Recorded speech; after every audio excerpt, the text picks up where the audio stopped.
Wabarakatuh. Saya Nuri Sediana binti Sasani akan membentangkan tajuk teknologi daripada Tugas 5. Tajuk program kami adalah kepentingan teknologi dalam pendidikan di Malaysia. Bahan yang saya gunakan adalah jurnal yang membuat penyelidikan tentang pendidikan pendidikan.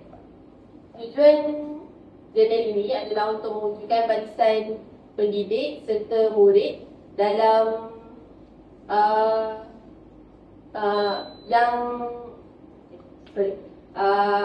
tujuan jurnal ini untuk mewujudkan barisan pendidik dan murid untuk kreatif dan inovatif dalam menggunakan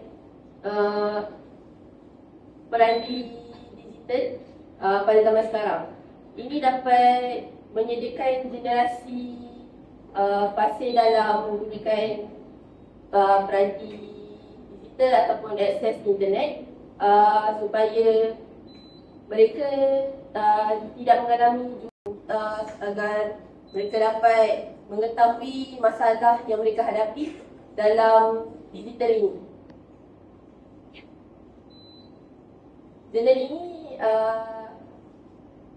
dalam penyelidikan ini mereka mendapati bahawa tahap kesediaan guru dan murid dalam digital amatlah rendah. Dengan itu, guru memerlukan latihan yang berterusan agar dapat menggunakan teknologi dengan cekap, sementara murid perlu belajar bagaimana mengakses asas komputeran serta kefahaman teknologi, kerana pada zaman sekarang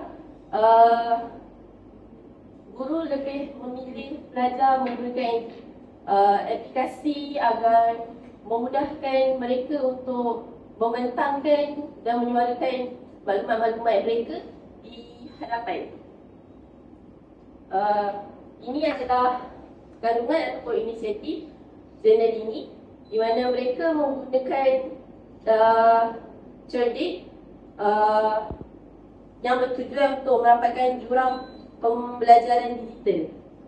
Selain itu, mereka juga menggunakan jalinan digital negara supaya dapat menambah baikkan komunikasi digital negara dengan meningkatkan kelajuan internet.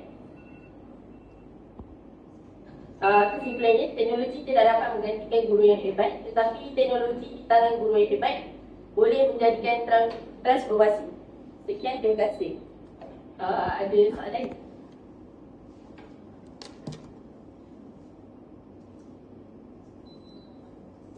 Apakah peranti atau gadget yang boleh digunakan oleh guru untuk membantu proses pembelajaran?